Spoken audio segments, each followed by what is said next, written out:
자, 기상인지입니다. 주말은 조금 릴렉스 할 수 있어서 좋아요. 평일보다는 자유롭습니다. 새벽을 지배하는 남자, 페도라를 사랑하는 남자, 예성입니다. 안녕하세요. 우리는 아침에 일어나서 정해진 습관에 따라서 삶을 살아가죠.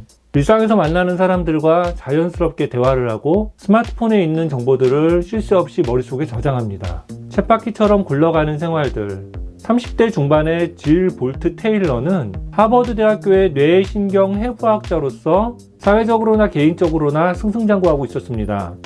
그러던 어느 날 그 모든 기억이 사라집니다. 촉망받던 학자로서 일에 열정적이었고 자기 주장이 강했던 그녀는 세상에서 아무것도 할 수 없는 사람이 되어버립니다. 1996년 12월 10일 갑작스럽게 찾아온 뇌졸중은 그녀의 모든 것을 빼앗아갑니다. 걷지도 말하지도 쓰지도 읽지도 못하는 장애인이 되어버리죠. 그러나 그녀는 그 사건으로 다른 무엇인가를 알게 됩니다. 책 나는 내가 죽었다고 생각했습니다는 아무도 밝히지 못했던 뇌의 비밀을 담은 책입니다.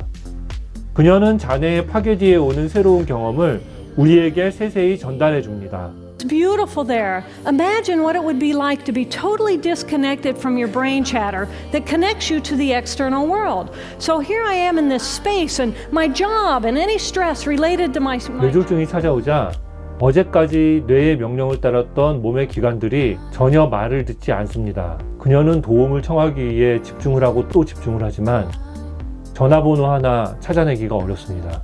너무나도 쉬웠던 전화번호 하나를 찾기 위해서 그녀가 알고 있던 과거의 기억을 담고 있는 뇌의 저장 장치를 뒤지고 또 뒤집니다. 계단의 난간, 샤워기 등 늘 보던 사물들이 너무나도 낯설고 무엇인지 알 수가 없습니다. 그녀가 이 책에서 보여준 좌뇌의 언어 중추 영역 상실 과정은 놀랍도록 상세하게 그녀의 머릿속 변화를 기술합니다. 언어 중추 영역이 파괴되는 과정은 공포 영화의 한 장면처럼 섬찟하고 두렵습니다. 하지만 그녀는 놀랄 만큼 편안한 경험을 하게 됩니다. 그녀의 삶을 규정하기 위해서 뇌가 챙기던 외부의 세상과 단절하게 되자 그동안 숨어 있었던 나라는 존재가 드러나기 시작합니다. 작은 세포들로 이루어진 생명체, 생각하는 능력을 가진 분자들로 이루어진 생명체가 얇은 주머니 안에 들어있는 것, 그것이 바로 나였습니다. 뇌속 출혈이 왼쪽 뇌의 정상적인 활동을 방해하면서 정보를 분류하고 문제를 분석하던 일상의 지각이 자유로워집니다. 놀랍게도 자네의 판단적 분석 능력이 사라지자 평온과 안락, 축복과 행복, 충만의 감정이 그녀를 사로잡습니다. 놀랍게도 우리의 언어 능력이 사라지면 열반의 경지에 이른다는 뜻이죠. 어쩌면 우리에게 닥쳐오는 죽음의 순간이 이렇게 평화로운 순간이 아닐까요? 또한 이미 언어 능력을 상실한 그녀의 말은 타인에게 전달되지 않습니다. 좌뇌에 있는 언어 데이터하고 성대의 목소리가 결합되지가 않아요. 그러면서 그녀의 목소리는 동물의 신음소리처럼 타인에게 들립니다. 또한 다른 사람이 하는 이야기도 이해할 수가 없습니다.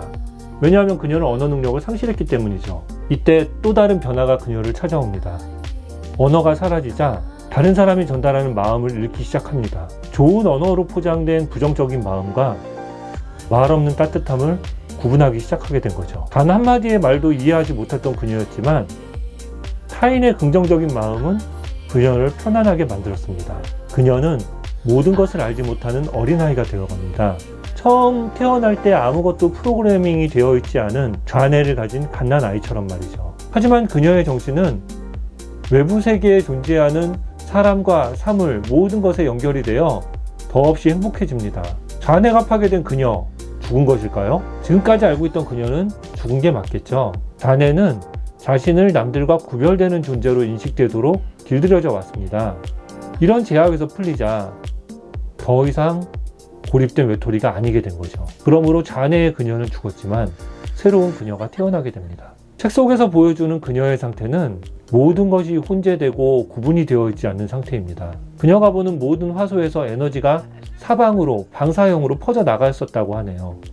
영화 매트릭스의 한 장면 같지 않을까요? 모든 물체들이 에너지를 방사하므로 물체와 물체 사이에 경계를 나누는 것은 불가능합니다.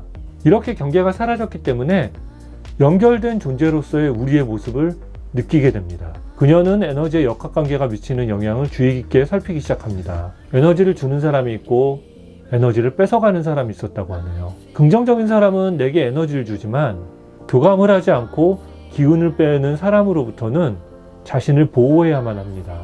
이 에너지가 우리가 말하는 사랑입니다. 지난 영상에서 사랑이 가진 힘에 대해서 간단히 설명을 드렸었는데요. 이 이론적으로만 알고 있었던 사랑이라는 에너지를 직접 체험한 사람이 뇌신경 과학자였다는 사실이 이 책을 더욱더 놀랄만한 책으로 만들어줍니다. 세상에 없었던 책인 거죠. 세상에 이런 경험을 했었던 사람은 단 하나도 없었던 겁니다. 어쨌든 그녀는 다시 자네의 기능을 회복하기 시작합니다. 운해가 주는 놀랄만한 평화로움에 머물고 싶은 마음도 강했지만 어쨌든 다시 세상으로 돌아올 준비를 합니다. 그녀는 목표를 세우고 할 수 있는 행동을 작은 단계로 나눠서 성공과 보상을 계속 반복합니다.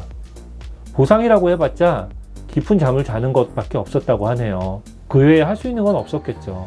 당시에 그녀는 세상을 인지하지 못했습니다. 마치 갓난아이가 세상에 태어났을 때와 같은 느낌 아닐까요? 그런데 자네의 기능이 살아나기 시작하면서 새로운 인식의 전환이 생깁니다. 그녀는 색깔을 알지 못했는데 어머니가 색깔이라는 이야기를 하자 그제서야 색깔을 알아보기 시작합니다. 단에는 프로그래밍이 되기 전까지는 인식하지 못한다는 거죠. 우리가 눈으로 바라보는 멀고 가까움이란 공간의 개념도 그녀에게는 없습니다. 하지만 역시 어머니가 공간이라는 개념을 그녀에게 설명하자 그제서야 공간을 느끼기 시작합니다. 그녀는 태어나서 세상을 배웠던 것처럼 다시 세상을 배웁니다. 그녀는 이 세상에 적합하도록 다시 프로그래밍 되고 있는 것입니다. 우리가 여기서 알 수 있는 것은 좌뇌는 인지하기 전까지는 사물을 구분하지 못한다는 것입니다. 브루스 립튼 교수는 우리의 어린 시절에 대해서 세상을 살기 위한 프로그램이 다운로드되는 시간이라고 설명을 합니다. 이 과정을 통해서 우리는 3차원 지구에 사는 법을 배우게 되는 것이죠. To run the deep inner peace circuitry of our right hemispheres. The more peace we will project into the world. 8년간의 재활을 거쳐서 그녀는 다시 학교로 돌아옵니다. 일상생활이 가능해졌어요. 이 이야기는 테드에 소개되어 역대 최고의 강연 중 하나가 되었고요. 오프라 윈프리 쇼에 초대되어 수백만 명에게 감동을 줍니다. 이 책의 후반부에는 자네와 운해의 기능에 대해서 조금 더 자세히 설명되어 있습니다. 개인적으로 제가 바라보는 이 책은 인류사 전체에서도 위대한 발견 중 하나라고 생각합니다. 우리가 피상적으로만 알았던 자네와 운해의 기능, 좌뇌의 기능이 사라져서 운해만으로 살아갈 때의 느낌은 명상에 가깝다고 합니다. 에너지파가 비슷하대요. 거기에 사랑, 감사, 긍정의 모든 것들을 과학적으로 설명해냈습니다. 그러므로 여러분은 이 책을 꼭 보셔야 합니다. 오늘의 페도라TV는 여기서 마치겠습니다. 최선의 선택으로 최고의 목표를 이루어가는 당신을 응원합니다. 도움이 되셨다면 구독과 좋아요로 저를 많이 응원해 주십시오. 감사합니다.